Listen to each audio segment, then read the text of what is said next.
Hi guys, welcome to another edition of our podcast titled Save Johor, Save Malaysia.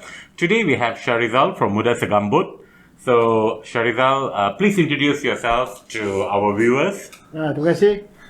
Just quickly, saya Sharizal daripada Muda Segambut. I'm pro-term in charge of data. I'm also a director co-founder for a social enterprise called Johoreans. Also in an NGO that promotes democracy advocacy called Persatuan Kuasa. Okay. So we have orang kuat sini lah. Bolehlah. Okay, so today we are going to talk about postal voting.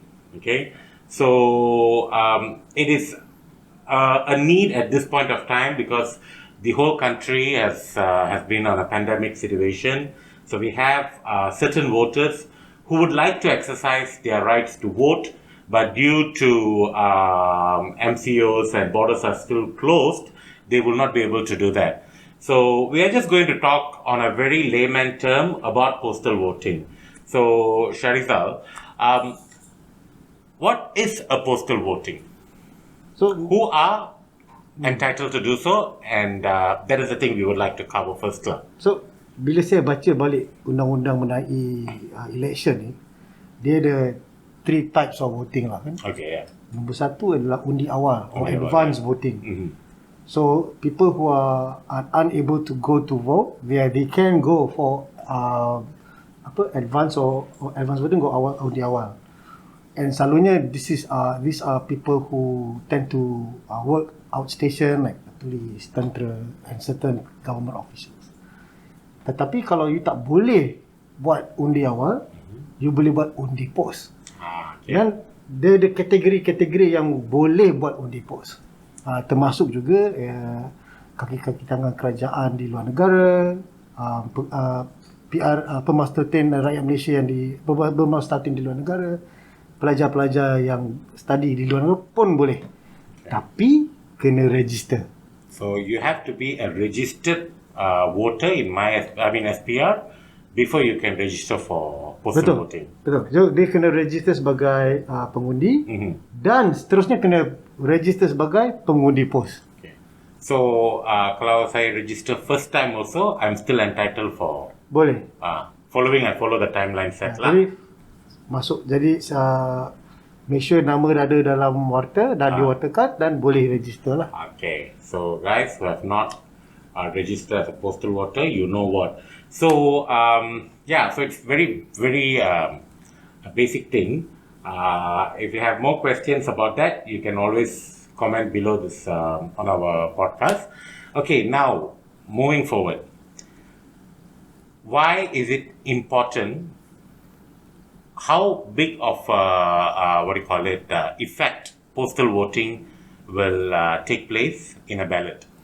So kalau kita tengok kan, they talk about ada 400,000 orang yang di luar negeri Johor.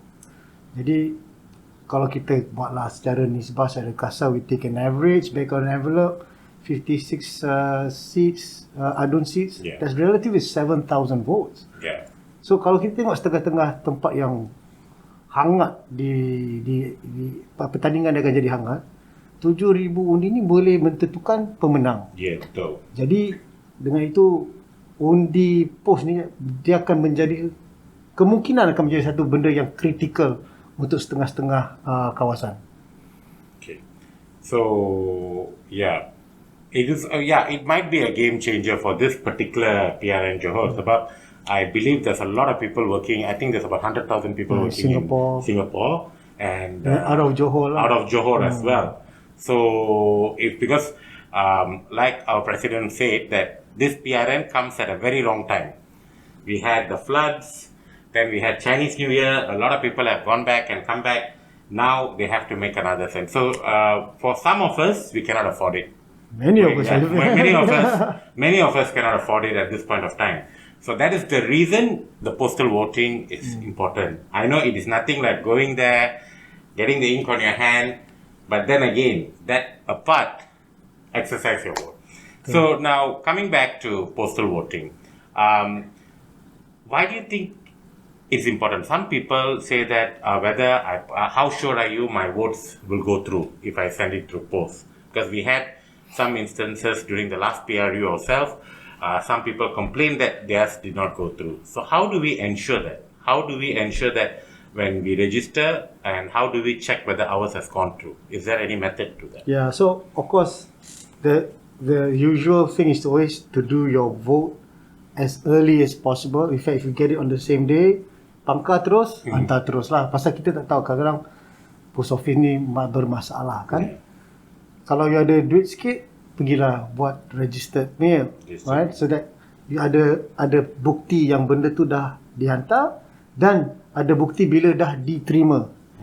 Itu nombor 2. I think yang last kali kita tengok ada juga NGO yang ingin menolong penghantaran undi-undi pos itu. So these guys are volunteering. If they're setting up, places, there's like Bersih, there's Undi 18 who's doing all kinds of facilitation to help postal votes to be sent to Malaysia. So if you're interested to join any of these particular programs, just look them up as well. And I'm sure we'll be able to. Yeah, I think we can put in some links for you to know where you can ask for help if you're a postal voter. Now, coming back to this topic, by when for this PR in Johor, I believe that there is a timeline for you to register as a postal voter. Registration just open. Then tarikh tamat registration is this Friday. This Friday the 18th. Correct. So guys. So kena buat cepat lah. Okay, if those who have tried to apply for leave, it's not approved yet, please also have a second option of postal voting. Okay, so if you cannot come back on time, maybe your vote will still be counted. Okay. Mati. Just have a backup plan lah. With things which is going on right now. Sometimes you can't blame the employers also. Yeah, correct. I think if you think benda tu menyusahkan, mahal dan lebih senang nak buat undi pos, I think kita patut galakkan semua yang di luar negara untuk register sebagai pengundi pos. I still remember the last PRU. Me and my wife, we spent quite a bit flying down because we were based in Sabah at that time. We spent, because everybody was gung-ho that time to make a difference, so we flew down. But the last PRU, there was no pandemic. So, you can just fly in without any measures in place. No restrictions. But now, things are a bit different. So we need to follow orders, we need to follow the SOP set. Lebih-lebih lagi kalau kita berada di luar negara kan? Exactly. Yeah. So, apart from that, it's a very sensitive subject, but let's just touch. What are the security in place by SPR for this postal voting? What is it? I'm just going to ask your personal point of view. So in your point of view, how secure are this postal voting? Because a lot of people have that thought in mind. They say, if I were to cast it through a post, how will it be translated into the actual ballot? Whether there's going to be any interpretation. Are they going to intercept my vote? Things like that. In my reading, all these postal votes, they are secured in a particular bag and open on counting day. Right? So, and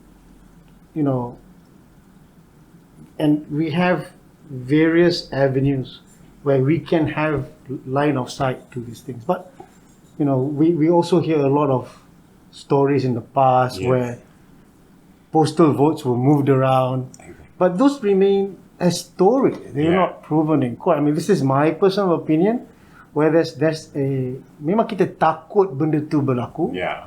Tetapi kita boleh tengok at the end of the day, bila kita tengok keputusan undi tersebut, if you feel that there's some anomalies in these numbers, we can always go for a very strict recount and check one vote at a time. Right? So benda ni dia remeh lah, tapi nak you just have to believe in the system. Kalau nak tengok orang goreng tu, it requires a lot of energy and effort lah, right? True. But anyways, just to inform you guys, I think our president Sat Sadik has come up with a video yesterday on how to register for your postal voting, and it's really simple. Tiga cara saja. So go to my SPPA app or the website, we will give the link below, and then you will be able to register as a postal voter. Tapi you only have until Friday. Jangan lupa. Jangan lupa. 18 hari bulan. So what is, are you excited for PRN Johor? I think it's exciting in many ways. People talk about how this is the dress rehearsal for PRN 15, PRE 15, right? But I see it as a very isolated opportunity. While you can have signals being taken in from previous election and it gives signals to the next general election, tapi Johor is a very hyper-local state. Yes. Right? Jadi a lot of issues yang betul-betul penting untuk pengundi lokal akan bermain di situ. Federal tak banyak sangat. Adalah sikit kan. Pasal bangsa Johor ni memang kuat bangsa dia punya state nationalism dia. True. We saw that in the last election, general election. Johor has always been a fixed deposit for a certain party, but they lost. But unfortunately, due to Lanka Sheraton, things changed. But I think people are pumped in Johor. Basically, that's what, even if you follow digital media, social media, people are pumped for PR in Johor. But you're from Muda. So, what is your thought about Muda going in? So this will be our debut, right? I'll add this, right? So Johor has been strategic because it's a founding state of Malaysia, if you could say. So the opportunity for Johoreans also, they can also set the pace. Yes. To find a new Malaysia. True. According to, what we want to do, corruption-free, strong governance and transparent. Service-based politics. Service-based policy. Policy-based politics, right? So, benda ni adalah satu opportunity untuk pengundi Johor untuk lead the country. Yes, definitely. We are all fed up because I think in the span of 3 years we had 2 governments and 3 prime ministers, if I'm not mistaken. So I think we need to go down. We need to exercise our rights. If you want all this old politics to be taken away, if you need service-based politics, policy-based politics, like what Sharizal said, and if you want a new Malaysia, if you want to be a part of new Malaysia, I think the young voters, you have to do it because you are given an avenue at this point of time. I think both of us are from the same age group, if I'm not mistaken. So we used to wait last time until we were 21, and then, we were guided by our parents and everything. But right now, the 18-year-olds have the power to shape a new Malaysia, a new state. You have the power to, bring out your voice. So I think it is at the right time. You need to go down to vote. If you can't go down to vote, we totally understand. Please cast your postal votes. Please register by this Friday, the 18th of February, and hope to see your voices heard in the next State Legislative Assembly of Johor. Okay, with that, Sharizal, thank you so much. Thank you very much. Thank you so much.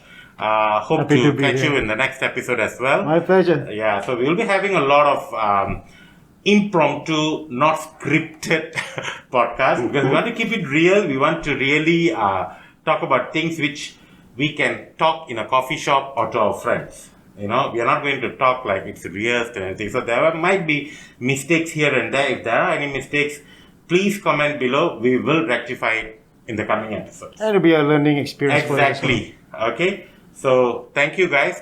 Thank you, Sharizal. Thank you. Thank you guys. And hope to see you on our next Jangan podcast. Lupa like. Yeah. Subscribe. Okay. Bye. Bye.